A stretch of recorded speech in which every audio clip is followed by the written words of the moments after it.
Hi Ruth, how are you? I'm very well, thank you, Christina. How was your Easter holidays? Oh, good. It was like good and manic all at once. You know what Yeah, it's like. Kids, business, family, eating the chocolate, juggle. all that stuff. But it's So nice to be back. yes, nice to be back and focused on all sorts of stuff. So Ruth, what have you found from the internet today? All right, so what have I found on the internet today? So this is a lovely quote from the Delightful Threads. Says, I'm supposed to post 3 to 5 times a week on Instagram, every day on TikTok, make dozens of pins a week on Pinterest, be active on Threads, start a podcast, upload a YouTube video once a week, and email 2 to 3 times a week. When do I actually run my business? And Or I sleepy. sleep, eat, look after the kids, any of that stuff. Now, I know that marketing is like your bag. Marketing is the thing that Christina is here to save the world with. So I'd love to know, actually, what are your thoughts on trying to do all of the things and be everywhere all at the same time? Oh, it's like there's a buzzer going off in my head like that. Family Fortunes. You're old enough to watch Family Fortunes. I just don't. It depends what business you're in, right? It depends who Yeah, you're trying to reach. It depends what time you've got. Like, there's no point doing everything and failing at everything because you yeah, can't do it properly. And also, you just feel crappy, don't you? Like trying to do too many things, you just feel worn out, and that's not going to help you like show up on those channels. And I think if you've got a team, you can do more. yes, Depends what running your business means. Some businesses you can do that in, some businesses you can't do that in because they're more active. The same with like the stage of your business. Like I just think it's exhausting and you're not going to see the results. You just not. And like there's so many other things to running a successful business. If you're putting all of your eggs in the marketing basket, whilst it is so important, like what are you doing about customer retention, customer experience? You know, that the front end bit of bringing people in isn't the only piece of the marketing piece.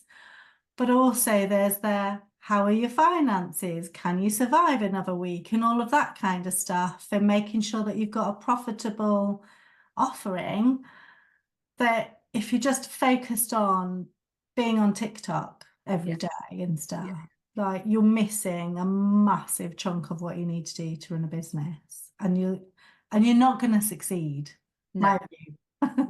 And also that was hugely based around like content creation and content marketing. And there's other marketing strategies as well than just content marketing that we could be using.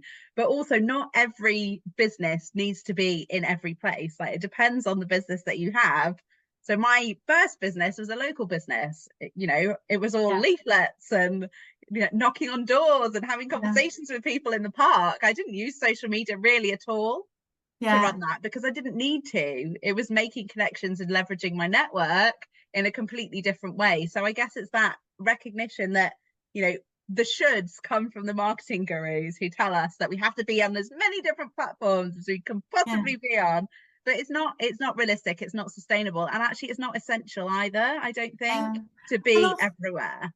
yeah, I think sort of going back to sort of what I would call proper marketing, Yes, not come on, like Christina, talk about popular proper marketing and marketing. not just social media.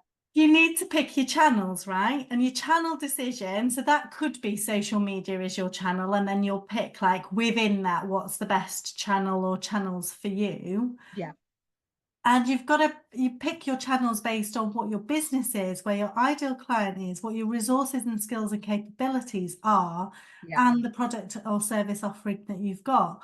So just copying what someone else is doing, even if it's the same space, you're not going to have the same resources, you're not going to have the same skills, you're not going to have exactly the same product offering, you're not going to yes. have the same target market. So just blindly kind of taking all of that on board and saying, right, well, I'm just going to replicate that. Yeah. You might be replicating their mistakes as well. Yes. Yeah. Like, And I and think it's that lack of nuance, isn't it? Like, you kind of can scroll through Instagram and see all this marketing advice of like how you should be presenting yourself on social media.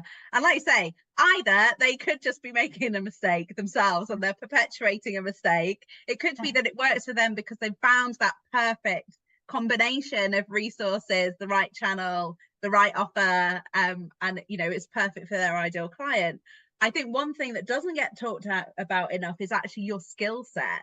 Yeah. Because there is absolutely no point in being present on a social media channel if you don't have the skill set to actually optimize it, because each has its own nuance, doesn't it, and its own kind of desired content to interact with. Yeah, or even like you don't like it. Yeah.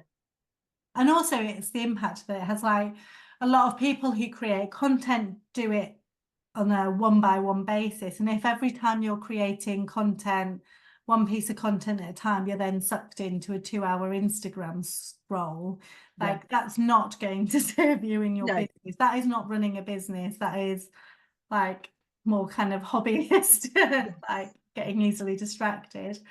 So I think you've got to think about like, how does it fit in? And if you are going to go down that route, how are you going to produce the right content? So what does that content need to say for your ideal client to help them get to know you and understand that they need your thing and then to buy from you? And that's, there's specific pieces that you need in that. And that's a strategy you need to make deliberate decisions about how you're investing your time. And if you're a solopreneur, yes, it's not you're not necessarily paying for people to create that for you. You might be, but you're still paying with your time. Yes, exactly. Which you could be spending doing like loads of other stuff. And I think people go down the content creation route, the social media route, find themselves exhausted trying to keep up, chasing the algorithm and all that kind of following the trends, finding the trending following audio, the trends, finding trending audio, and a post lives for 24 hours, 48 hours at best. So I think there's something around, what is your strategy? Who is it you're trying to target? Where are those people at? How do they know they've got a problem? Interruption marketing, which is social media, can help you reach people who don't know they've got a problem, and can also be helpful for people who are social stalking. But actually, the gold is in the people that know they've got a problem. They're further down the buying journey. If you can contact those people through your marketing, get in front of those people, they already know that they want the thing. It's just you've then got to prove why it's your thing that they want, not somebody else's. So they've already made the decision to buy. Whereas if you start on social media, typically people haven't made the decision to buy, and you've got to nurture them through that whole journey. And then they're not even seeing your posts anyway, right? So it's a very disjointed representation of what you do and the solution that you provide, where they're seeing these kind of little tidbits. And if you're kind of trying to follow a trend as well, of it has to be a 7-minute reel, how on earth do you articulate the value of what you do in 7 seconds? It's almost impossible. And I hate those ones that are like, make you watch a long video and then it's like, check the caption. I'm just like, yes, that works for the algorithm, but for me as a customer, I just find it it's just like really annoying. Like, I'm just you're doing this for your own purposes. I want that benefit that you've kind of teased me into, but you're making me wait so that you can reach more people with it. And I'm just that's annoying. So you might find yourself doing stuff because it gets you reach, but is it getting the reach you need and setting the right impression, I guess? I don't know, we've kind of got on a random thing. The only thing I would say though is email was mentioned there. It was email, and podcasts were also mentioned as well. Email, definitely grow your email list. Like, it's the only place where you're gonna own your own list. You can reach people when you want to. You can build relationships. You can sell on your email. You can get market research from your email. There's just so many things email allows you to do. And who doesn't look at their inbox? Yes, people might have cluttered inboxes, so it's your job then to make sure your subject line stands out. But people will be looking at their inboxes. People don't see everything you put out on social media and all of the other stuff. They might not search the right keyword for your blog article or know about your podcast, blah, blah, blah. But once they're on your email list, you've got a really good chance of getting in front of them getting your target audience to do the action you need them to do, which is either like learn about your product or service, buy it, or to give you feedback and to learn from a bit more about who they are. And you can't do that with as cheaply as you can with email with any other source of marketing. You just can't. So yes, I would say you at least need to email once a week. Less than All right, so let's summarize today's conversation. You do not have to be everywhere on social media, like being on TikTok and Threads and Instagram and Facebook and LinkedIn and all of those different channels. I'm exhausted just saying it's exhausting, yeah. So focus in on kind of where your skills lie, where your actual passion and interest to hang out lies, because the whole thing of social media is that you have to engage and be social. And if you're not being social because you hate the platform, there's no point. Yeah. We need to be growing our email lists, because actually that is the kind of prime marketing territory for us to actually own and find out information from our customer base, to be able to put out our offers and to be able to nurture relationship. Podcasts or blogs are helpful, or a YouTube channel is helpful, but I guess if you were to push people into 2 marketing channels, you'd probably say 1 social, 1 email. Or would you say 1 long form and 1 email? I would go with always email. Yeah. And then either take a search-based route, which is those people that are further down, which will be YouTube if you want to do video-based, Pinterest for images, or blog posting if you're a writer. Cool. So pick one. I wouldn't do, I suppose Pinterest, you need some content with it. So it'd be Pinterest and blogging, or Pinterest and YouTube would be my go-to for small businesses, because they're easy to do and accessible. Yeah. So you need to decide, are you good on camera, or are you good on writing? Yeah. Podcasts are different. They're different because they're a little bit like an email list. Yeah. And that people subscribe and you nurture them, but they've got to know about you in the first place. So you've got to put that podcast out there somewhere. Yeah. And then social is around, if people don't know that they need your thing, then I would go to the social side of it. If they already know, if your target market are generally educated, then they'll be searching for it anyway. Yes. So your first layer, I always talk about marketing layers, put that layer down first and then add in the kind of interruption marketing. But if they don't know they need it, then you might want to go the opposite way round. Cool. Simplify it. Awesome. Well, we will be back again next week or next time for another What We Found on the Internet Today discussion. As always, we would love to know what you thought of today's show. Was there anything that kind of stood out for you? Any ahas? Anything that you think, actually, I disagree with you and I would do something else? Let us know in the comments, and also let us know if you see anything interesting on the internet that you would like us to discuss. And you never know, it might just be featured. See you soon, Christina. Bye. Bye. Hi, Ruth. Hello, Christina. How are you? Good, thank you. I'm excited to hear what you found on the internet this week. Okay, so this one is a bit of a passion for me. So it'll be an interesting one to discuss with you as well. So if you have to use ChatGPT to create an ebook for you, you shouldn't be selling the ebook or helping others. Oh, juicy. Yeah, I quite like this one. So first thoughts, ChatGPT is amazing.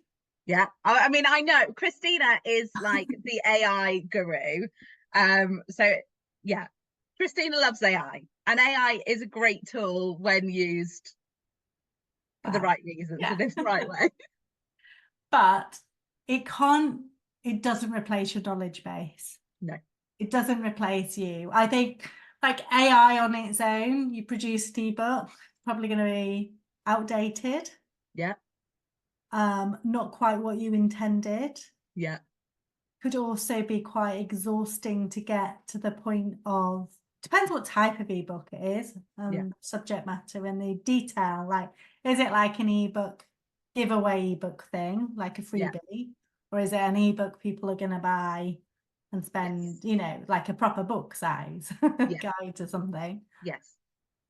But I think you could end up wasting a lot of time if you already got a clear concept for what you're doing and a structure and an outline. I think ChatGPT can help you refine that Yes. and help you organize and structure what you're doing and help you get started. Do I think ChatGPT can write it for you prompt by prompt by prompt? I think you'll either drive yourself mad trying to improve the quality of it, Yeah. or you will get a poor quality outcome. Yeah. And It's there's like so very much generic, isn't it? information. You're going to get something very generic. Yeah. And very kind of homogenized based off lots of different opinions on the internet, and Yeah. essentially it's not really going to say anything at all Yeah. that demonstrates your point of difference. Yeah. And so you'd have to feed it a lot of context. AI works when you feed it a lot of context, a lot of structure, a lot of direction around the models and approach you want it to use. Yeah. So when I do stuff with AI, that's all built in the back end. So when I ask the question, it gives me the expected type of answer in the format that I'm expecting it, in the right kind of tone of voice and the right structure, etc. But if you're writing an ebook and you're just using like main ChatGPT, where you can ask anything in each prompt, it forgets stuff. So the further, if you're trying to ask it lots of questions and you need it to like write the next bit and you need it to remember what it's already told you, when the thread gets so long, it goes off the rails. It becomes like really deviant. Yeah. Because I've tried it. This is where you need your own bot, isn't it? That actually Yeah. is trained on your knowledge base and kind of actually your take on things and your perspective on things. And then you're going to get a better quality outcome. Yeah. But if you're only writing one ebook, then you might as well put all of the energy you create into training that bot and creating that bot into just writing the ebook and getting GPT to help you when you are stuck.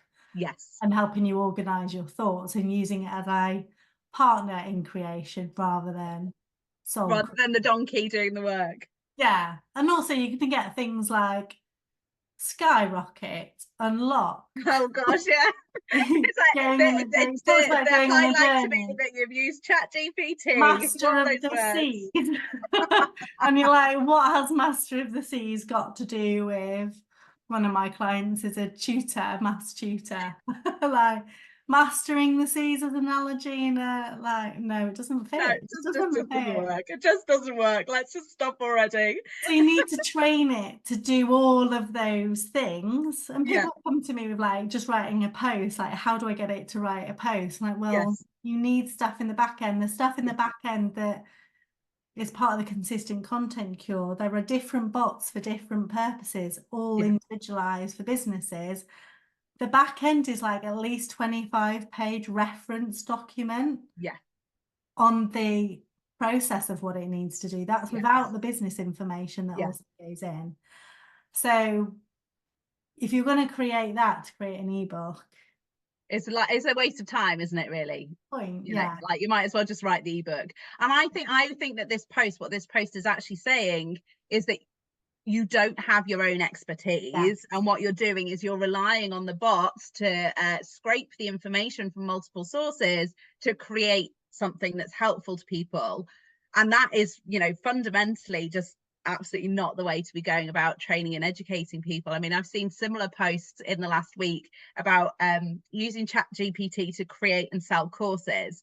Now, for me, as you know, kind of a learning design expert, it just fills me with absolute horror, because yes, it might give you an overview, but it's going to be very generic. It's not going to have a single promised outcome. It's going to be pulling information from lots of different sources. It's not going to be infusing that engagement and support throughout, you know, to give a good client a good learner experience.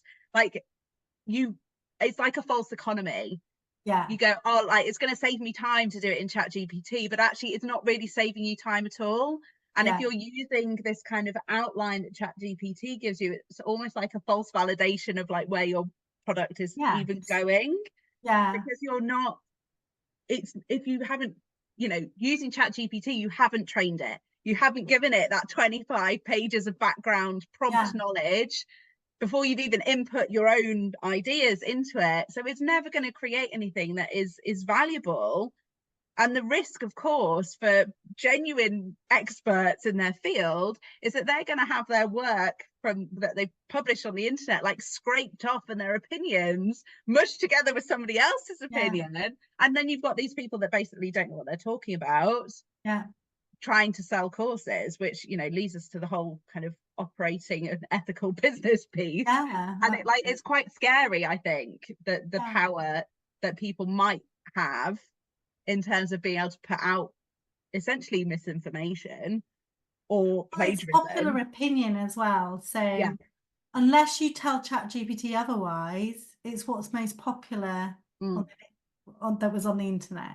Yes. So if that opinion, those opinions, those theories, those concepts aren't on the internet to the extent, you know, when ChatGPT was trained or as training. I know it can access the internet now, but you kind of need to direct it to do that.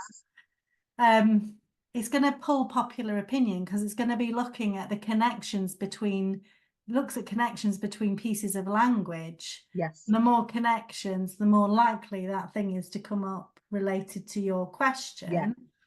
So anything that's unpopular beliefs or stuff that's quite new and innovative is not going to come through. No. And also, I think, you know, going back to that ethics questions, would I want to buy a course that someone created solely or an ebook solely through ChatGPT? No. I don't have a problem if they've used ChatGPT as a proofreader, help me structure it, help me, you know, it's combined with their knowledge. I wouldn't have a problem with that. But if it was, you're just selling me something that, you know, isn't even yours, essentially. And actually, that probably already exists. So how are you going to get people to do your new thing that you've just created compared to a course that's got a really good, strong standing reputation? Probably not, are you? No, exactly. Benefit isn't there. So if we're going to summarize today's conversation, what we're saying is actually we shouldn't be using AI to create things, because actually our unique perspective and our kind of unique approach won't come through, but we can use it as an assistant to kind of accelerate production of content, to help us structure things, help us edit things. Anything else you wanted to add to that? So I think creation is okay as long as your part is in there, and there's different ways of doing that, but it needs to be, you need to put something in the sausage machine. It's a sausage machine. Well, we've talked about this before, haven't we? It's like that garbage in, garbage out. If you put rubbish in, then you're going to get rubbish out. And if you're not training your GPT to actually speak your way with your knowledge, then you're just going to end up with something that's pretty much unusable anyway. And then it becomes a question of, why did you waste the time in the first place? And you could write that ebook yourself. And and also there's something around, sorry, I'm opening up again, like you've got to have confidence in your ability and your skill set. And if you don't, you need to explore, is that a mindset thing? Or are there gaps you need to fill, and how are you going to fill them? Absolutely, because there is that element of truth in what that statement was, which is like, you know, you can't use the AI to create the content for you and then go and help others if you're relying on ChatGPT to fill the gaps in your knowledge. I think that's the kind of add-on to that sentence, is basically you need to have genuine skills that you're able to teach people without relying on ChatGPT to fill in the so-called knowledge gaps, to then help others. Like go and do an actual course and upskill properly. I mean, you could be really controversial and say, well, it's one step away from plagiarism, isn't it then? Well, it is though, because it's essentially skimming off other people's opinions, isn't it? It's skimming off everybody's opinions. Anyway, we could talk about AI and kind of course creation and offer creation and education for hours, but we're going to stop there for today. It's been, again, an absolute pleasure. Christina is our AI guru. It's always lovely to talk to Christina about AI and how helpful it can be when used the right way. As always, drop your comments below. Let us know what you think. If you've got a differing opinion, those are the kind of things that we would love to hear as well. And let us know if there's anything that you found on the internet that you'd like us to discuss next time. See you next See week. you soon.